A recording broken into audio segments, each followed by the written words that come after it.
Humans always strive for company, and other than other fellow humans, we were successful into turning other species into friends as well. And when we talk about friendship with animals, dogs stand out for their loyalty, devotion, and sense of self-sacrifice. Their emotional intelligence, accompanied by their intuitiveness, makes dogs communicate with us at levels no other animal species can achieve. Today's story is about a dog who had something to say to his owner, and when the owner finally figured it out, he was surprised beyond belief. But before we start, make sure to subscribe if you haven't, and hit that notification bell so you won't miss any new stories. George Miller is a single young man. The 29-year-old lived away from his family in a small apartment that he shared with no one. Looking for some company, George went to an animal shelter and adopted a little pooch with whom he bonded immediately. He described that as one of the best decisions he's ever made. The little pup that he named Crosby was the sweetest thing ever. The black and white pooch was so energetic, loyal, and couldn't be separated from his owner. Crosby loved going to the park where he could play with other animals. It didn't matter whether it was a dog, a cat, or even a squirrel. Crosby had an extraordinary ability to bond with other animals and form an instant friendship with them. And the hardest part of the day for him was when George had to convince the sad little puppy that it was time to go back home and say goodbye to his newly found friends. Even neighbors, as well as strangers, liked to stop George in the street and pat Crosby, who was always excited to meet new people. Yet, if there was anyone who would be termed the real friend of Crosby besides George, they would be a cat and a dog that belonged to the neighbor next door. Their friendship lasted for 8 years, and they would never get tired of playing together and getting up to mischief. Yet one day some very bad news was delivered to George and Crosby from the owner of Crosby's friends. It turned out that the dog passed away, and it wasn't long before the cat followed suit, leaving Crosby all alone and sad beyond belief. George did his best to help poor Crosby get over the loss of his two best friends, yet the sad look in the eyes of the pooch said it all. One day, as George came back from work, he opened the door and was surprised to not find Crosby waiting there to greet him. The young man immediately knew that something was wrong and started calling for Crosby. Yet the dog didn't respond as he usually would do. The young man got scared, fearing the worst, and immediately started walking from one room to the other looking for his pet. And to his surprise, he found Crosby in one of the rooms, sitting still and staring at the wall with unwavering attention. George walked towards Crosby and started patting him and asking his little pet what was wrong. Yet the dog didn't flinch, and that made George worry, as he wondered whether Crosby got his hearing damaged or was suffering from a mental disorder.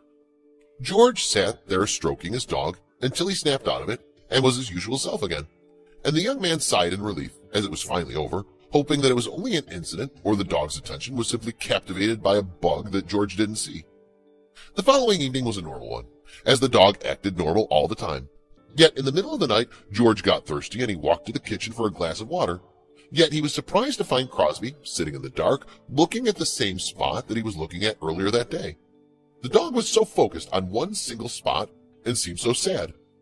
At that moment, George got seriously worried and couldn't shake that image off his head, as he spent the rest of the night thinking about the strange behavior of his dog, and what was so special about that wall that captivated the attention of Crosby.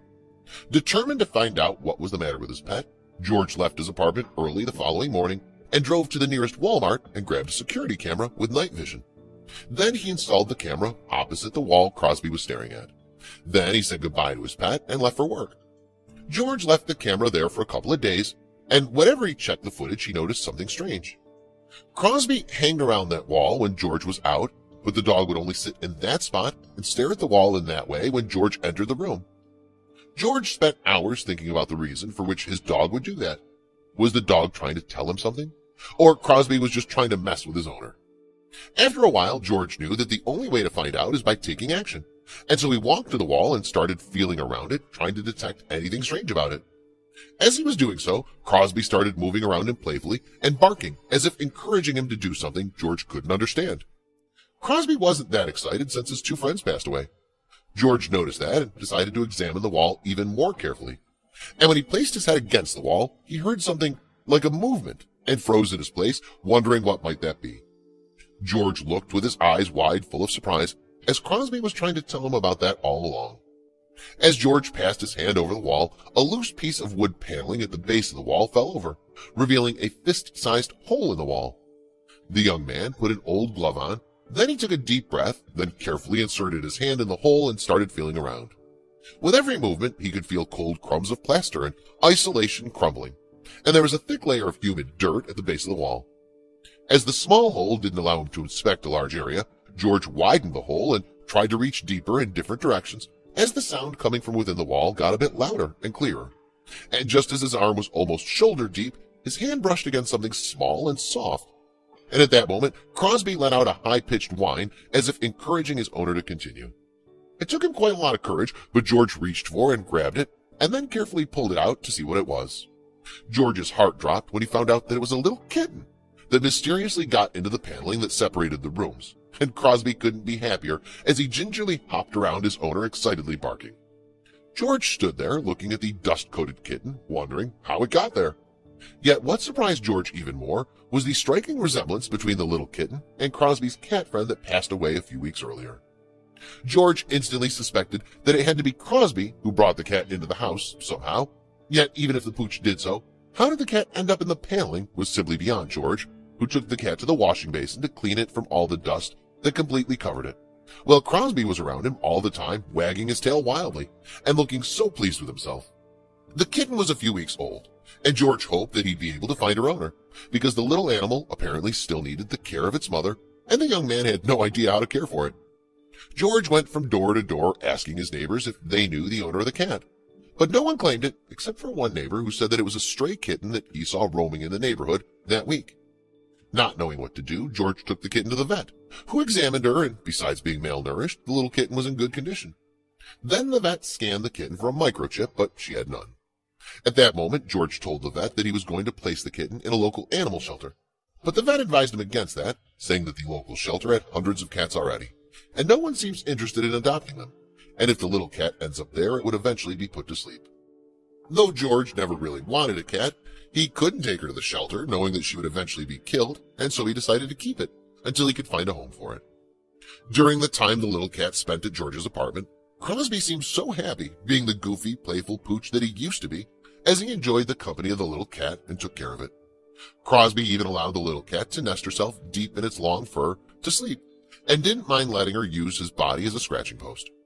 All of that made George change his mind about the cat, and he decided that the family could be extended to include the little kitten that he named Ray Ray.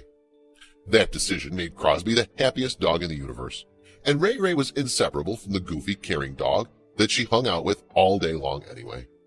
The incident also taught George to pay closer attention to what Crosby was trying to say, as even a dog might have an important message for us sometimes.